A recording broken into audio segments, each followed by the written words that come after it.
Welcome to the Game Talk Podcast, another lovely episode at 2:29 a.m. And you know what? I feel pretty good. Tonight, I'm going to have a co-host with me. And hopefully you guys will give him a welcoming, I don't know, applause, I guess? I don't know. Just give him a nice welcome. He's been in a few podcasts with me in the past. We used to do a lot of work together here on YouTube. We made a lot of video content with a former friend of ours. And I just felt, why not? Let's bring him in. Let's see how we do. We're going to talk about the three topics. We're going to give you guys what we think are pretty good opinions, considering we both come back. You know, we're both coming from the experience of an Xbox gaming platform background. So I think it's going to be a pretty fun episode. I hope you guys do enjoy this. Again, I do appreciate the support and love that we got in the last one. So let's see if we can keep that trending, keep it going, keep putting this out on Twitter, keep sharing us out, because I definitely want to come back and do this full time, as much as time as possible. Come on in, RevTech TV. Yo, what up, man? Thank you for having me part of the show tonight. Mr. Vanilla Ice, I'm just kidding. Vanilla Ice. I kick it off with something funny. Yeah, thanks for having me. I appreciate being here. So, Rev, if you want, go ahead and give our audience a little bit of a rundown, like a short, brief description of who you are and what have you done here on YouTube. Well, YouTube-wise, I have done nothing, but I've known Brimstone forever. It seems like it's been forever. We just got cremated back to. Sorry, my English, man, I don't speak it. It's all good. But yeah, we reconnected after a situation that took place with a friend of ours, and it's been the chemistry. It's been amazing. The bromance has been there.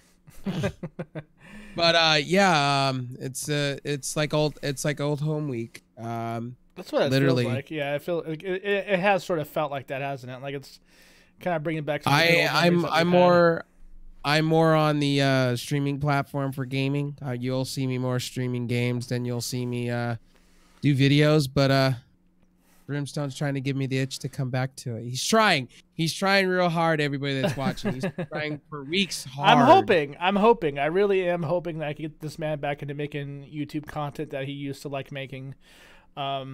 He is actually one of the reasons why Shaner got back into YouTube along with myself. We all sort of kind of kept each other going on YouTube, and the moment one of us tried to leave, the other two would be like, hey, no, man, come on, let's just take a break, take a breather, don't get mad, and come back to it. So, I mean, that's really how it was. We were like the three amigos. These two, they started a thing together called the Geek Essentials. It was actually a website, which I believe Shane still has up. He bought like 5 years into it because it was on a sale.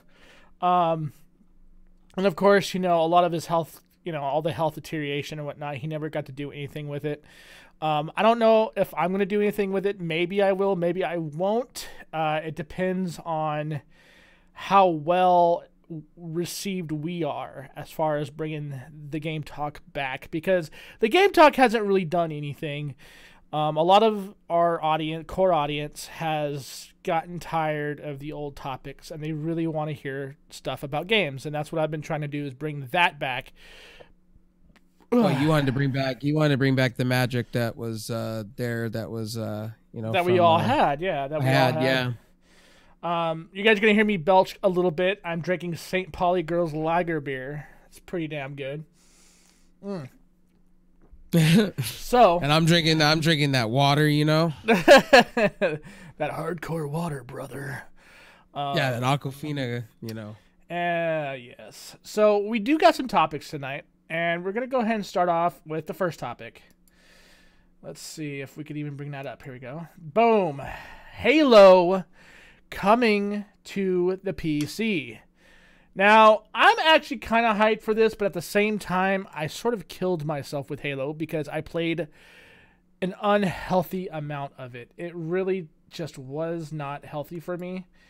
What do you think? Like, I think it's a good idea. I think it's going to be a fantastic addition to the PC community. I think a lot of people are going to love it. And overall, you're getting an entire collection. Plus, you're gonna be, if you've already owned the entire collection on Xbox, you're gonna get it Reach for free for it to run on PC. I think that's going to be fantastic. What do you think about this? I think for Microsoft, honestly, it's a win-win. Why not? Phil Spencer has stated that he wants to be on everything. I think Microsoft has recognized that they need to be on everything going forward. And it's a win. They should have been on PC, on Steam, and everything from the get-go. Yeah. Now, what I like about this, if you already own it on Xbox, you get it on the Microsoft Store, which is a win for all of us here that own Xboxes. So if you decide tomorrow to go out and build a PC, you're set for this game. And I know a lot of people are excited. Now, I'm wondering how they're going to do it with Steam and the Microsoft Store version. Is it going to be cross-platform? They're saying they're going to keep it harmonized between between all platforms. And cross-platform is the thing, and it's either get with the times now at this point. Everybody wants cross-platform. Everybody wants to play with their friends across the sea and whatnot. So this just brings more people. It brings new people to the fold of Halo that have never really owned a console, and I think it's a win-win situation. I haven't played Halo in a while, so this will get me back into Halo. Same. It's got me to play it on Xbox a little bit, and it's just bringing back the old magic that we had as in college days and in high school days. It's gonna be fun, and for me, it just brings more of my PC friends together, and we can all game together. And I hope they release it at a good price, and I can't wait to see what Microsoft's going to do next. I think this one move will single-handedly revitalize the Halo community across the platforms. So that way, people on the Xbox will have people to play with from the PC. And we know that mouse and keyboard is going to be an issue, but to be honest with you, I don't think it's going to be as big of an issue as some would think, because there are people out there that are actually have gotten to a point with their controllers that they have gotten scarily good, like really scary good. Like it's pretty freaking crazy. I got a few friends. Go gets one of them and his girlfriend. They play Rainbow Six Siege with the controller with all of the sensitivities turned all the way up, and their snap-on is ridiculous. Like they snap on heads like you wouldn't believe. I've watched my man play for 2 to 3 hours on a live stream, and he's gotten efficient with it. So I'm starting to believe that maybe controllers can rival the best of the keyboard and mouse players, because some of these people have gotten extremely good with their controllers. Well, also, too, you got to put in factor of that is Microsoft is now allowing mouse and keyboard support on the Xbox. So it's kind of like if you're on the fence of getting a PC, well, you can go out and buy an Xbox for really cheap. On the cheap, you can start streaming. And if you want to have that mouse and keyboard, you don't want to be left out in the cold, you can go get yourself a cheap mouse and keyboard and start going today. Literally. Yeah. And Microsoft, I got to give Microsoft credit. They're giving you everything you need. I mean, you get it on the console side and you're going to get it on the PC side. Going forward, listening to Phil Spencer. Phil Spencer is about selling you features now. Services now. Microsoft's focusing more on services, and I think Brimstone was saying that for a while. They need to focus more on the services instead of on hardware sales, and you're gonna see them make loads of money from this. Absolutely, and, because they're a software engineering company first. And a lot of people have forgotten that. They have forgotten that the original Microsoft that made all of their billions came from software engineering. It didn't come from hardware. It didn't come from the video card department. It didn't come from AMD or Intel for that matter. It was literally the talent and hard work of their engineers. Their software engineers were on point, and I hope to see them back at it again. Maybe out of this, maybe you'll get your wish. They'll revitalize the Windows Phone market. Oh, God, that'd be awesome, dude. Like, I loved my Windows Phone. My Lumia 650 to date is still, like, one of my favorite phones. Everybody, like, that knows me knows that I've had the original HTC One. I've had Hey, what's up, Infinite Retro? Welcome to the stream, sir. We're just talking about some of the past stuff that Microsoft's done in the software engineering department and how well they've done for themselves and the billions that they've made, the legacies that Bill Gates put into that company because of the software that he helped develop. Well, I gotta give Phil Spencer credit though. Since he's taken over, he's taken Microsoft to, I mean, as far as gaming goes, he's taken it to a whole different level, and he's listening. That's the thing. That is a good thing. I really do find that to be a really good thing. He is listening to the fans. He's listening to a lot of people.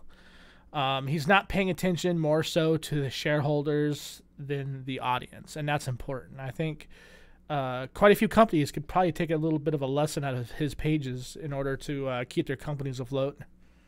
Well, if you listen to the interview that took place, well, you got the news late, but I was watching a little interview earlier, and they said they pardon the pun there, they said, look at what happened with backwards compatibility. They're recognizing their mistakes that they've made, and they said this is just going to be a stepping stone for them to give back to the fans of their platform. And Xbox is now not about, it's about hardware, but at the same time, it's about giving you a good service. Yeah. Which I'm pretty happy about. They're giving you services, and you're seeing them doing it with Nintendo, which is shocking. You would have never seen that since I've been a kid. They were never ever wanting to be in a room to work together, and now they're all working together except Sony, but it's impressive to me. I still think that's surreal that we're going to see the Xbox Live services on a Nintendo platform. Yeah, like I find that funny. I don't know why. It just that is so surreal to me, dude. Because they had like the biggest rivalry back in the last generation, and now that they've kind of buried the hatchet, and they're like, "Yo, we both want to make money. We both want to do as much as we can for our audiences. We both want to see our revenue grow year on year, quarter on quarter. Let's see what we can do." Sony, on the other hand, is on the outside looking in, going, "Fuck you guys. We want to do everything on our own, and if we do falter in ourselves, probably be the only time we'll actually consider your offer. And by that time, it's going to be too late, and both of them are going to be like, yeah, that offer is gone. Goodbye." Well, think about it this way. We talk about this when it comes to phones, our phone of choice. We like closed platforms. Me and you have said this. We like some closed platform. Sony's kind of doing that in a way where they're like, we're not going to be so open, but we're going to close our doors, but we're going to open it slightly and then close it. And that's kind of how Sony's been lately. Is it going to be that when they release a new console, is it going to be doom and gloom? I hope not. I really hope they get on board with this, because cross-platform is going to be the thing going forward. And cloud gaming is going to be the thing going forward, because all these companies are coming together to compete against each other. So it's going to be interesting. I'm still not feeling that, though. You know what I mean? Like, I'm really not feeling the cloud gaming still. Maybe because I haven't seen anything that's really worth a damn yet. Because Sony's tried it, and I've seen it, and it looks like shit. I've seen the PC services do it. Remember the old one that came out a long time ago? Yep. You remember that nightmare. It was terrible.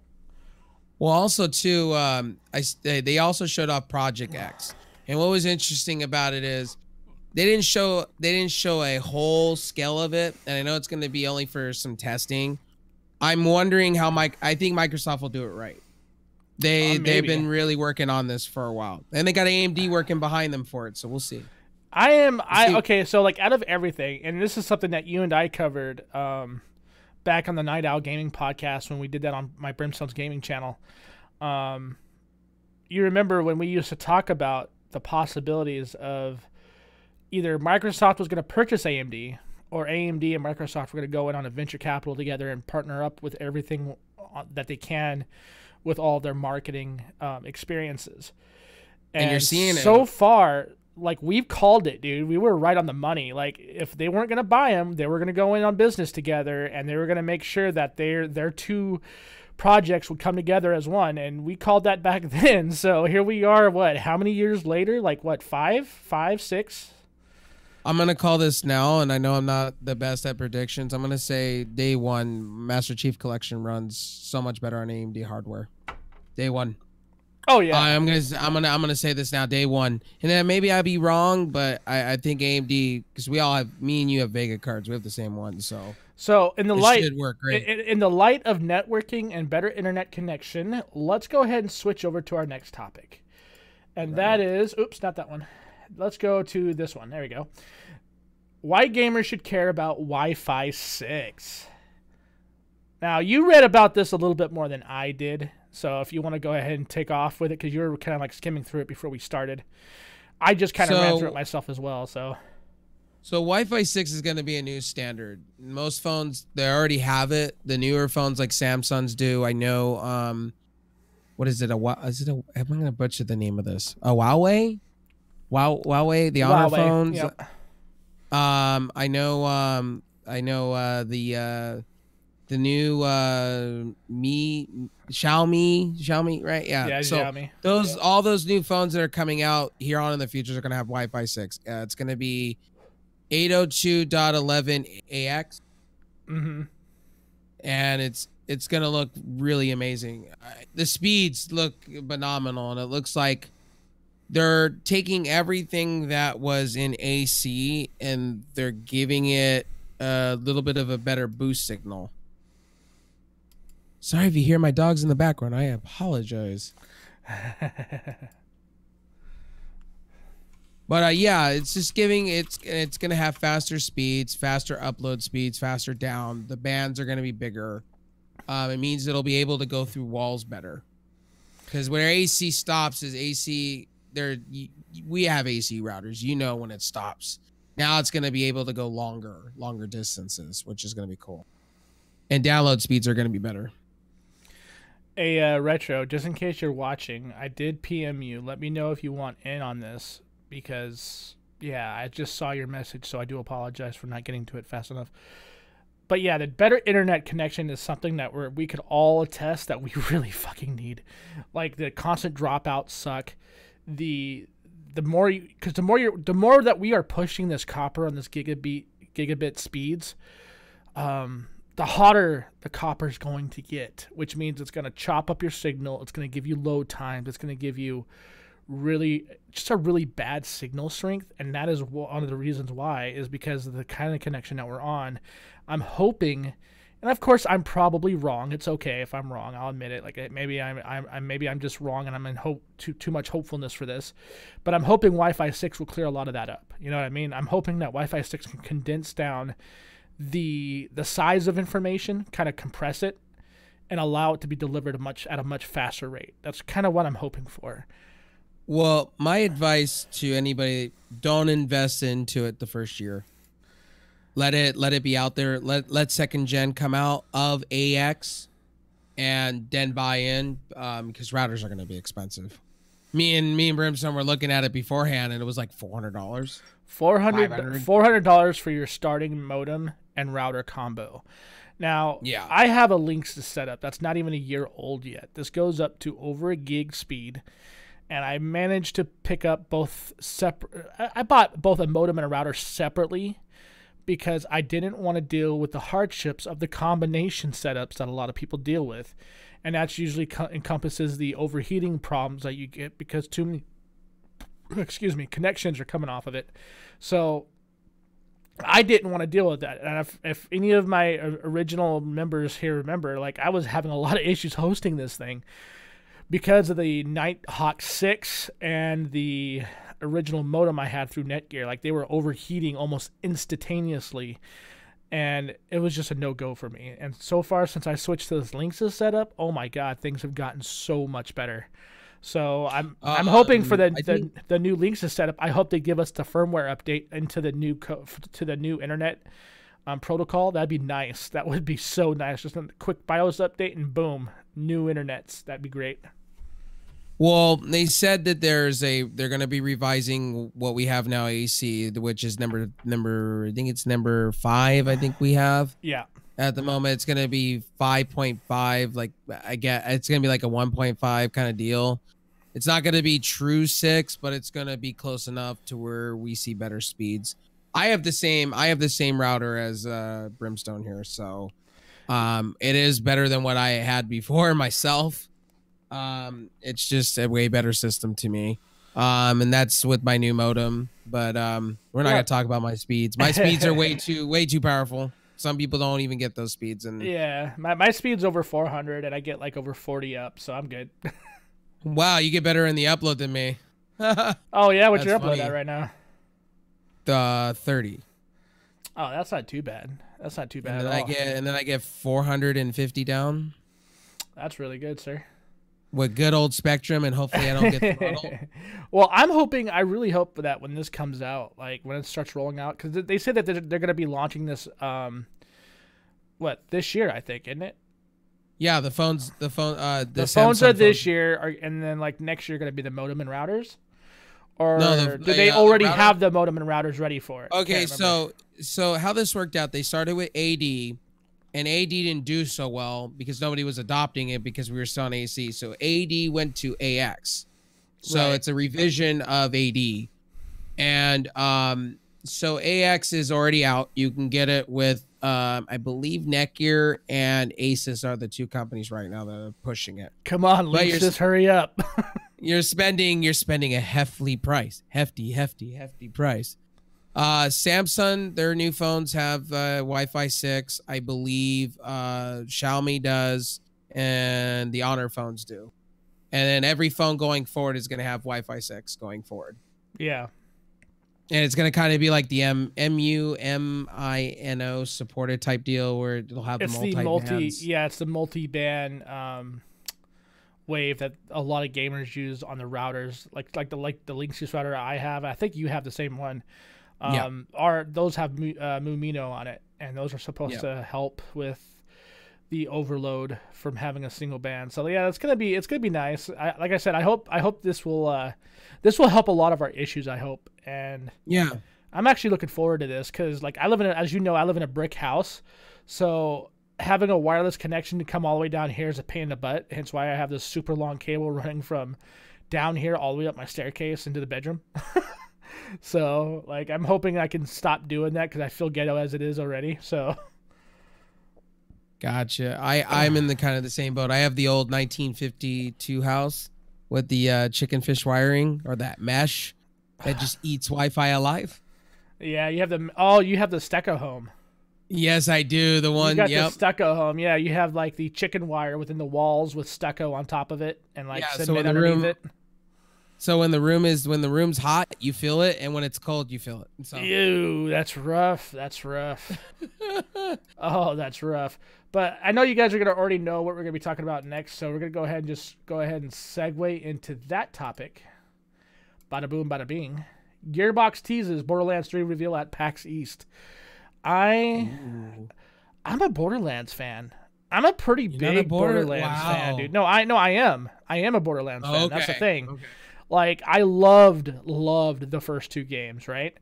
I didn't really quite care for the pre-sequel. I mean, I just really, I don't know, man. Like I wasn't feeling it. You know what I mean? Like I supported it twice. I supported all these games twice actually, but I just was not feeling it for some reason when it came to the pre-sequel. Borderlands 2 to me was just so much of a better game. The first two were good. The pre-sequel, the pre-sequel is the pre-sequel. Finally they're giving us some information. I know I got a lot of friends that, including yourself, that have been sitting here for years waiting for something like this, and we've been teased year after year after year about it. Right. I hope this is real. I hope this is finally we're getting something.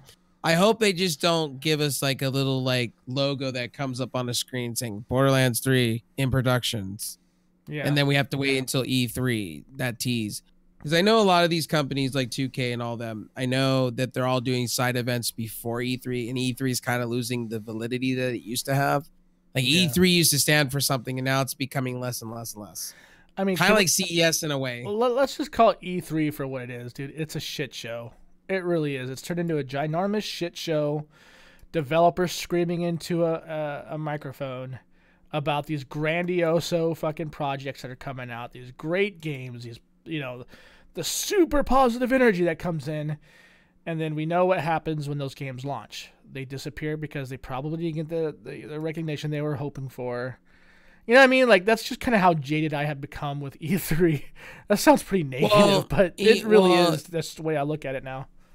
Well, the way companies in E3 are working nowadays is, it seems to me they're going the way like smartphones are doing. You're going to have the top companies like Sony, Microsoft, and Nintendo doing their own events off to the side. It's coming that way. And really, these mini events are going to be like for hardware and software. Yeah. E3 is not going to be about electronics anymore. It's going to be more about, they already announced their hardware, so we're just going to get to see it. That's about it. But as far as Gearbox teasing Borderlands 3, about time. I'm looking forward to the humor. The humor is one thing that's always been consistent for me in these games, is like the humor I love. The humor is hilarious. Like, they do some crazy shit. So I can live with that. Well, they tried before with Gearbox and 2K tried. They tried to give us another game type. They tried, and it failed. They tried with Battleborn. That didn't go too well with people. And you know what, though? Like, that game wasn't that bad. The game was actually pretty good. And then they tried it again, and then it's just everybody wants a Borderlands game. So it's, you know, the Telltale games did very well. I mean, for Borderlands, but Borderlands 3 needs to happen. If not, people are going to riot. No, oh, trust me, dude. It's either that or we get a Borderlands MMO. One of the two. That would be interesting. I'd be happy with a Borderlands MMO, dude. Like, that would be sick as shit.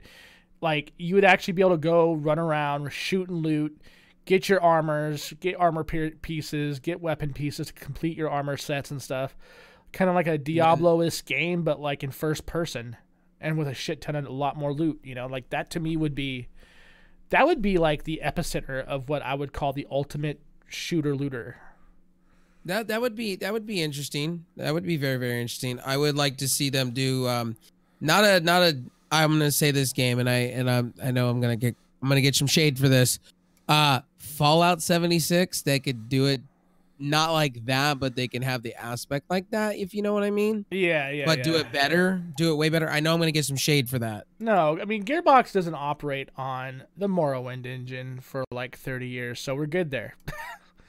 They don't release merchandise and gear and say, oh, hey, we just went to Walmart and we just decided to get some bags, and this is your gym bag, and then our rum is in a plastic bottle that we can't design. A plastic shell that literally took millions of dollars of Q&A. Oh God, it's so stupid, dude. Like, they said they invested like millions of dollars into the engineering of this product. Like, how hard is it to blow glass into a shape?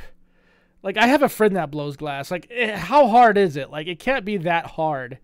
Well, like, what I would like to see with this game, though, sorry for interrupting. What I like to see is, I would like to see the Destiny kind of, not a Destiny, but like where I can get with my friends and there's side missions and side quests.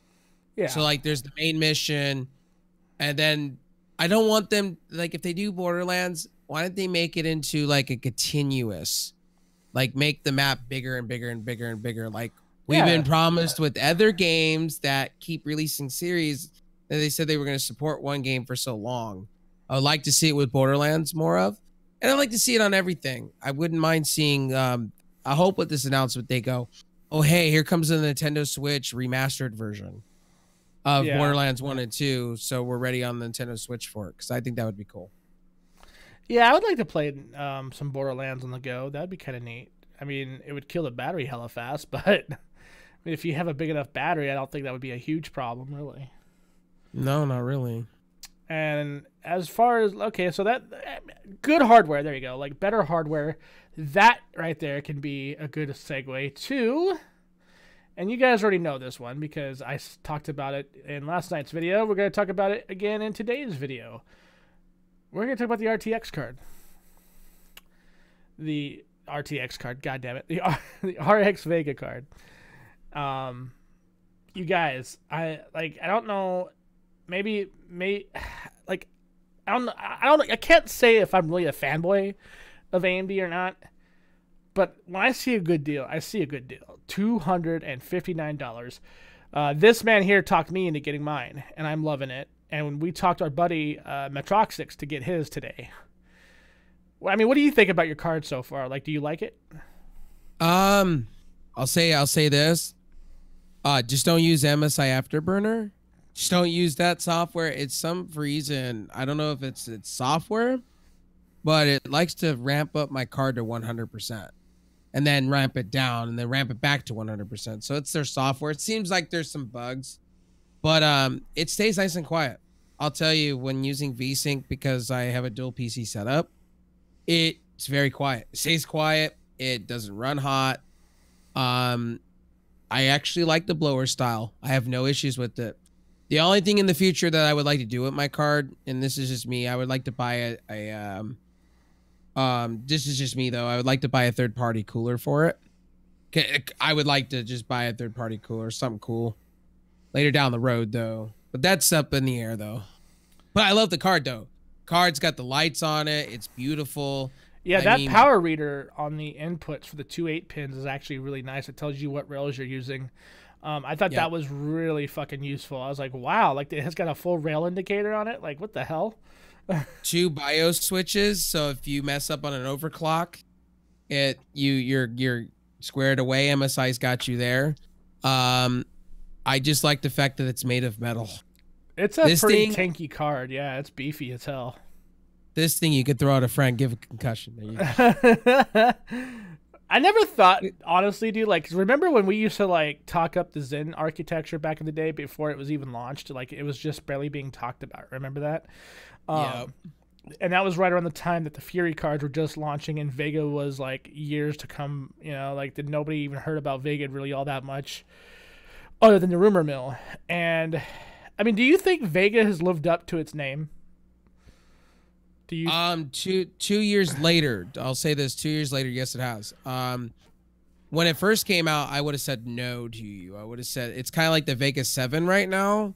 Vega 7's a real tough spot because it's offering a lot, and I just think AMD, you know, because of HBM being so much money, they had really no choice to do what they had to do. It's kind of like with Vega 56 and 64. Technically, they have no choice. HBM is just a lot of money to produce. AMD put all their money onto HBM, which HBM is superiorly faster than GDR anything. I mean, you're literally getting 512 bandwidth? Isn't it on our cards that we have? 512, isn't it? I think so. Like the amount of speed that you're getting on the memory? I believe something like that.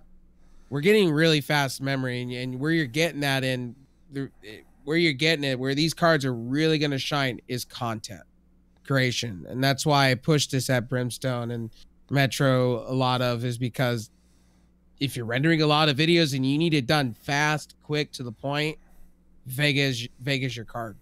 And it's done very well for me. Most games, ultra settings. The only games you're going to see Vega kind of fail on is those NVIDIA optimized games. That's where you're going to see Vega kind of go. I mean, yeah, see, that's the same that I was experiencing when I was playing AMD games with my NVIDIA card that I was using from Metro. Like, he let me use his 980 GTX, and I was having a lot of fun with it. It was good.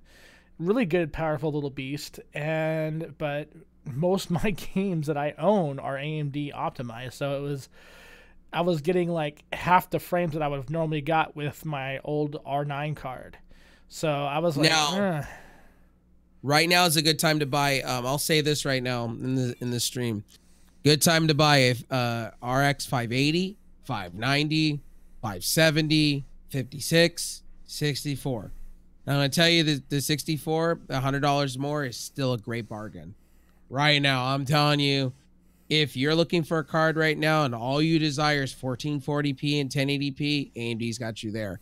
Now there is the end. I got to shout out to the green guys out there, the green team. The 1660 Ti. I got to be fair. We're talking all about AMD here.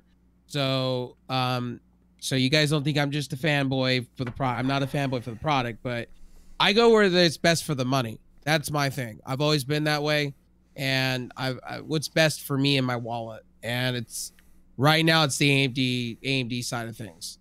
NVIDIA on the other side has been a little weird with pricing. It's like, do you go RTX and you buy in for the future, or do you buy for now? And most of us are in the now, not into, okay, 5 years later down the road, then my card's being taken advantage and that card's now outdated. Yeah. So Vega's got you there. And that price there by Tech Store, I think, is that the one you bought, the 250? The Tegra store, yeah. It's a Tegra Tech Store. That is a hell of a deal. And that store I've looked at on Amazon, they got just more than that card. And they're selling a lot of stuff for a really good price. Hit that store up and give him some good feedback because he deserves it. Because Brimstone showed me pictures of what he got. And I'm surprised for the price of that. What he got for the price. And yeah, it was a brand new card. Brand new card. I still couldn't believe it. Like, I almost bought, like, because me and Tech were talking about this. What was it? Towards the end of last month is when I decided I was going to start buying into a GPU. And we stayed up all night pricing fucking Vega cards. And I was looking at the 64s. I was looking at NVIDIA. Like, I almost walked with an RTX 2070 at one point. And then I looked at the performance versus the Vega 56. I saw that the Vega 56 was keeping up with it really good. Even up to certain like optimized AMD games, like they were actually overdoing the RTX 2070. Well, sorry for going a little off topic here. So if you're going to get that card, go out, guys, as well. If you really want a good deal, you can get yourself a good AMD motherboard right now for a really good price, the Tomahawk MSI. Just keep it in the brand. And if you can find it right now, a 1700 Ryzen 7 selling for really good prices. And I've seen those processors sell out. I even saw a 1700 for $99 on sale out on a website. Guys, good time to buy in on AMD stuff right now. Like, legitimately, the Ryzen, it's a good time. The Ryzen setup builds that I've been looking at lately look really promising. They look really good. And you get a copy of the Division 2 with it. Oh, yeah, and like NVIDIA is going to be doing their 3-game thing now. They're copying the 56 and 64 cell that the Vega went through not that long ago. So if you do get a 1660 Ti, I believe, they're going to come with like either 1 or 2 games now. And I think Division 2 is one of them, and I think Anthem is the other one. It's Anthem, and it's it's EA games only, right? Like, so it's like Anthem and like Battlefield, yeah. Division is an AMD optimized title. Yeah. So if you buy a Vega 56 and you buy the Division, you're getting a good, pretty marriage in heaven there with both of those. And also FreeSync. Guys, keep this in mind. If you have a FreeSync monitor right now, you get to take advantage of it on the Xbox side and on the graphics card side, which is nice. Man, I got a FreeSync monitor just for my Xbox. I'm telling you, if you go out right now, like a Tomahawk board, a 1700, right, and a Vega 56 or 64, 580, 590, and you're saving yourself some good money, and you can put that back towards like a mouse and keyboard. You could put that back into a couple of monitors. I mean, the AMD's got you there with the price. It's hard. I used to be that Intel guy mixed in with NVIDIA, and it's really becoming hard to recommend those two products when you spend half of that for AMD and get better quality. Well, like considering like the next releases of the Lake series from Intel are only going to be rehashed. So they're just rehashed 900 series CPUs, and I'm just like, but why? Why do I need to do that when I could just wait it out and for about half the price go and buy the last year's Threadripper, or better yet, the 2700X or the 1700X? Like, why do I need to spend almost $2,000 to $3,000 on a Platinum Series CPU that's just a rehash of their last Platinum Series CPU? Well, think about it this way: the mainstream is gonna get a 12 core, 24 threaded CPU, 7 nanometer process AMD this year. That's insane. I never thought the overclocking capabilities of these new Ryzen setups look really promising. And if you're trying to do one PC setup, this is the way to go. I mean, you can go Intel, and I'm not saying don't go Intel or NVIDIA. No, neither one of us are. And for the price, it comes to, I'm always about the budget. That's the thing. You save $200. You're getting free games. You're getting, like, literally off the rip. You're getting, if you buy a processor from AMD, and you're buying a GPU, right? You're getting 4 games, 2 copies of The Division. You can sell one of those off, a win situation. Get your $60 and then you get back. Yeah. Yep, and you're getting 2 other games that you can play. Plus, so it's a win-win situation. And plus, like AMD does a lot of these bundle deals where, like, if you purchase the motherboard, the CPU, and the GPU as a bundle, like Newegg usually cuts the deal off by like 20%, which is a steal. Like, you are getting your money's worth in these deals. You're getting an RX 580 now for like 120, 150. That's not bad. Yeah. For the price. Yeah. And it's only what, 20 frames difference from our card? It'd be about 30 frames. 30 yeah, frames, about 30 frames. But still, that's 1080p gaming on everything to ultra to high. I mean, you don't need to go 1440 or 4K. You could save yourself just a lot of money. And if you don't even want to game with it, you don't have to. You could straight up just use it as a workstation card, like a lot of people that I know do. And really, if you're using DaVinci Resolve, it's really 50-50 toss-up now with the whole CUDA cores and OpenCL. So it's really a toss-up. If you're doing video, DaVinci be utilizing that AMD and NVIDIA stuff really well nowadays. Almost every DaVinci setup build that I see now are utilizing 100% AMD builds. Yep. So that's something especially if you're using Linux, AMD's the way to go, from what I've been told. So literally, if you're going all out Linux and that's all you want, that's all you desire, AMD's got you there. Well, with all the nice updates. A lot of those updates that Linux have been getting, like they've been getting a lot of quality of life changes. Like I think Mint underwent a good overhaul, and I think Fedora underwent a pretty good overhaul. So, well, Steam announced literally off the rip with Proton now baked into Steam, where you can play non-Steam, Proton's a hybrid, right? Like that's like with Wine and like something else. DXVK, and they got over like I think it's like 1,200 games, maybe more, on their library that you can play natively on Linux, no issues, which is really cool. And Linux is getting there, so we'll see. I mean, Windows, look at Windows, how long it took finally to get the Ethernet drivers, dude. Like, oh my God. That took years. That took decades. Linux had that shit like in the bag at the very beginning of their life. They're like, oh, you want Ethernet drivers? Boom, done. Oh, you need the default display ports without having it look all huge and big on you because of the downscale resolution? Boom, done. You go into Windows and you have to like manually download everything. Oh, it was terrible. But I'm glad they updated it enough though to like finally include the basic necessities of life. Jesus.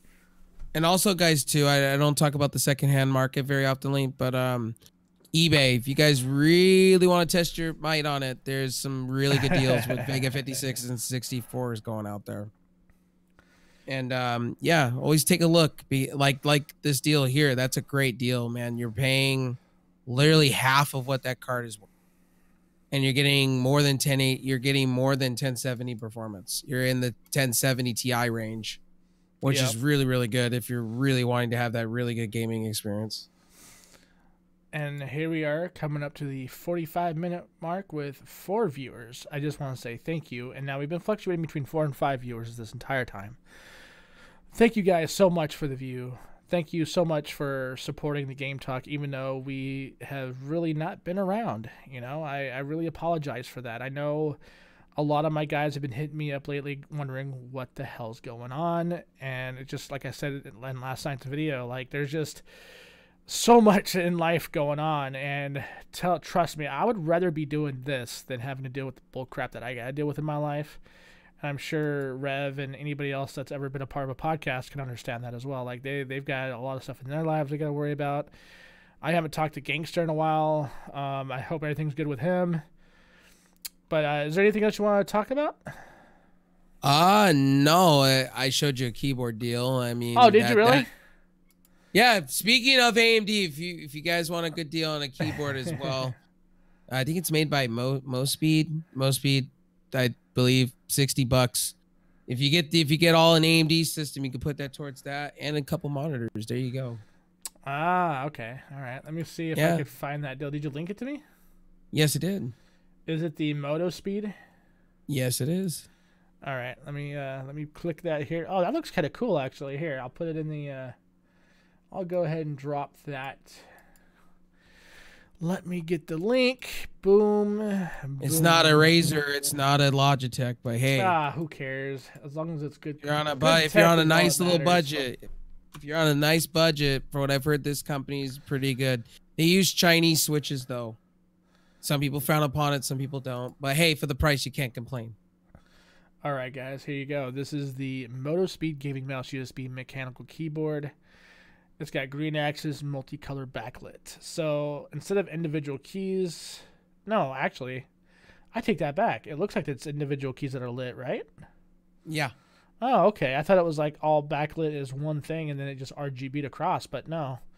All right. No software needed. You could do it all through the keyboard itself. Okay. All right. Yeah, I've heard of some of these Chinese switches. Like I heard they were actually pretty damn good. It comes with a mouse for free. Yeah, it comes with a mouse, and it's a pretty decent DPI mouse. It looks like. It says it's a 800 to 2400 4-gear DPI adjustment.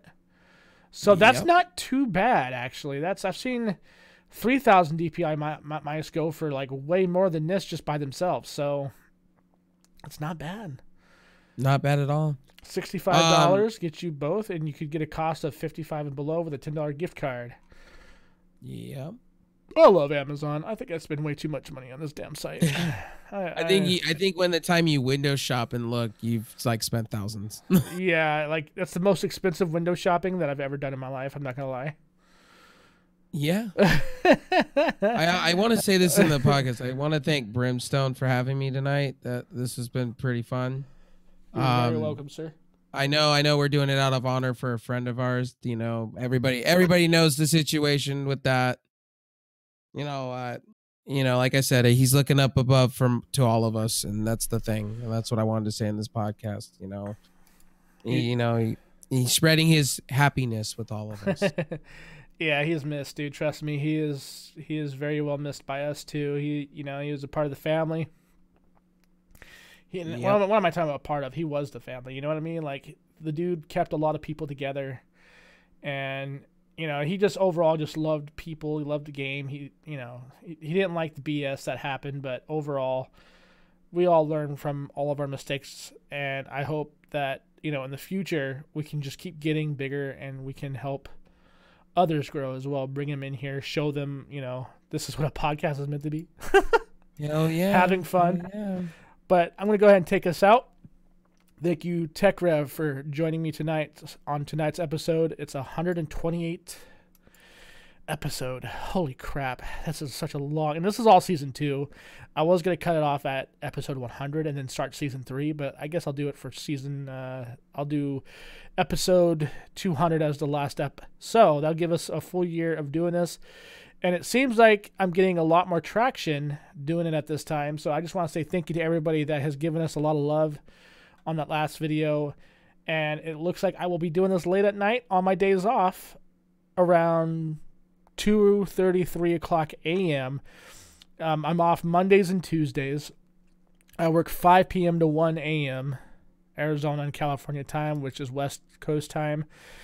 Let me know what you guys think. Do you like the format? I mean, it's a little bit more traditional to how I do things versus how we were doing things with the original Game Talk crew. So let me know down below. XP38, take us out, buddy.